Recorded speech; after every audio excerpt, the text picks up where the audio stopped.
Daniel Worcaro, o dono, ou ex-dono agora, do já liquidado Banco Master, foi preso novamente nessa quarta-feira, hoje, a pedido do ministro do STF, André Mendonça. E, para a surpresa de todo mundo, veio um escândalo junto à tona de que ele supostamente controla uma milícia que está sendo investigada e acusada de até mandar agredir jornalista. Dá para acreditar? Bom, fica aí que o vídeo de hoje eu vou te explicar tudo sobre essa novidade do Daniel Worcaro preso hoje nessa quarta-feira.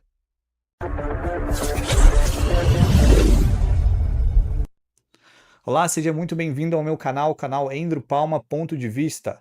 Esse vídeo de hoje eu vou trazer uma atualização para vocês do caso do Banco Master, né, agora com a prisão do Daniel Worcaro decretada hoje, e que possivelmente ele vai para uma prisão estadual, então vai ser prisão de verdade mesmo. Agora ele não vai acontecer igual da primeira vez, né, que ele teve a prisão decretada, que passou-se alguns dias e ele já foi liberado com tornozeleira eletrônica, mas foi liberado. Então não chegou a de fato ser preso aí para uma prisão estadual. Mas dessa vez não, dessa vez o ministro André Mendonça fez esse pedido e, pelo que tudo indica até agora, né, nesse horário que eu estou gravando o vídeo aqui, 5 da tarde mais ou menos, de que ele vai ser encaminhado a uma prisão estadual, tá?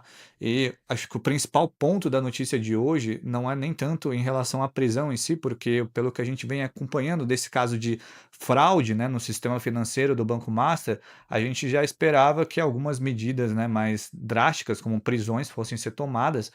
Mas o que mais surpreendeu a gente nessa investigação e no que foi divulgado hoje abertamente na imprensa é que possivelmente o Daniel Worcaro ele controlava uma milícia que ameaçava e que controlava diversos sistemas de jornalismo, sistemas da própria da própria Polícia Federal, do Ministério Público Federal.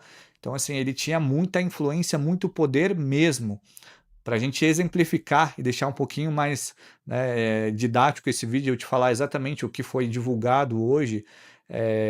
Primeiro, existe uma ameaça a um jornalista da Globo, né, o Lauro Jardim. Existe uma ameaça ali, uma troca de mensagem, né, supostamente ameaçando o jornalista, falando que ele teria os dentes quebrados num falso sequestro, num falso assalto. Não lembro exatamente se era assalto ou sequestro, mas era uma ameaça direta, né, a um jornalista, divulgando o nome do jornalista nas mensagens.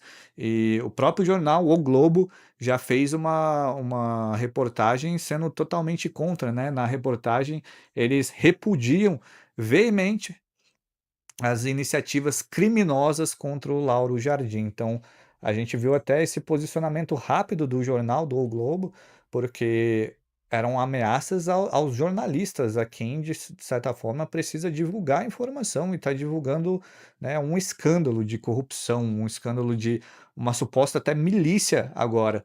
E dentro dessa milícia existe até um nome ali que é citado como um sicário, um cara que é o responsável da milícia e que supostamente resolvia as coisas para o Daniel Worcaro, né? Tomava essas ações de capataz, digamos assim, contra para defender o Daniel Worcaro. E não só isso, a gente também foi, né, divulgado aqui na imprensa que houve a ameaça a uma empregada do próprio Daniel Worcaro, onde ele chama essa mulher de vagabunda e outras coisas. Então, assim, deu para ver que esse cara é de um nível, né, pelo que foi divulgado, um nível muito baixo, um nível assim de não só um criminoso contra o sistema financeiro, mas um cara sem índole nenhuma também de montar uma milícia, uma verdadeira milícia para atacar o jornalismo, para atacar funcionário.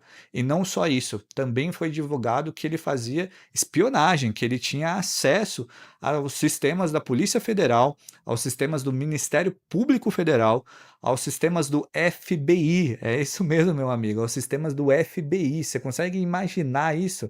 Parece cena de filme a influência desse cara, né?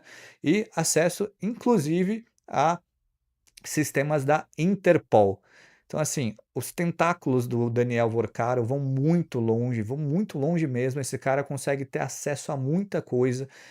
Um dos sistemas, né? Mas um lugar também que ele tinha acesso, tinha influência, no Banco Central, no próprio Banco Central que liquidou o Banco Master, foi noticiado que ele tinha acesso a 2 funcionários ali do Banco Central e que ele pagava esses funcionários do Banco Central na quantia de R$ 1 milhão por mês para fazer uma espécie de consultoria, né, para o Banco Master, para o Daniel Vorcaro, mas não era uma consultoria, era só antecipação de fiscalização, quando o Banco Central ia fiscalizar o Banco Master, então esses funcionários eram responsáveis por avisar e inclusive por revisar documentos do próprio banco, para favorecer o Daniel Vorcaro ali, né,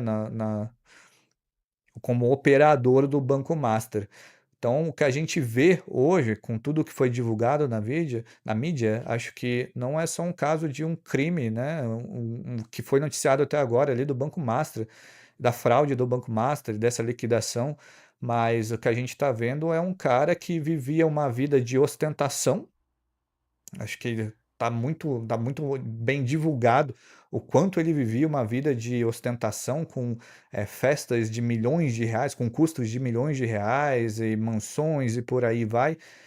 Mas, por outro lado, um cara que também ameaçava, né? Ameaçava jornalista, ameaçava funcionário, tinha influência dentro dos sistemas e isso é muito perigoso, isso é muito ruim para o Brasil. Então, essa é a notícia de hoje. Estou trazendo aqui para vocês em primeira mão, agora às 5 da tarde, da prisão que foi decretada hoje, do Daniel Vorcaro. Vamos acompanhar os próximos passos, vamos ver se ninguém vai tentar interferir nisso, uma vez que supostamente o Daniel Vorcaro tem tanta influência em tanto lugar. Vamos ver, pelo menos desde que essa investigação está com o ministro André Mendonça do STF, as coisas têm parecido ter sido aceleradas, né? Tá correndo mais rápido. E essa prisão, pelo menos, mostra que alguma justiça estão tentando fazer alguma justiça em relação a esse caso. É importante falar também que existe pessoas que apoiam que ele faça uma delação, né? O Daniel Vorcaro faça uma delação premiada, né? Ele entregue todo mundo envolvido nessas fraudes, ele entregue, né, todos os casos de corrupção em que ele participou, em troca de algum benefício ali, de uma possível prisão domiciliar com tornozeleira eletrônica, algo do tipo. Então existe também essa expectativa se ele vai ser o cara que vai delatar, né? Ou se não, se ele vai só encarar a prisão mesmo, ou até mesmo se tem chance de em algum momento isso ser desfeito. Vamos acompanhar nos próximos dias aí, vou trazendo aqui em primeira mão para vocês no canal. Se você não se inscreveu, se inscreve aqui no meu canal, tá? Tô começando agora em 2026 no YouTube, então é muito importante que você se inscreva, deixe o seu like e comenta aqui embaixo se você acha, o que você acha que vai acontecer com o Daniel Vorcaro, se ele vai continuar preso mesmo ou se ele vai fazer uma delação premiada. Eu quero saber de vocês se vocês acreditam que o Daniel vai fazer essa delação e se ele vai entregar muita gente. É isso, um abraço, até o próximo vídeo.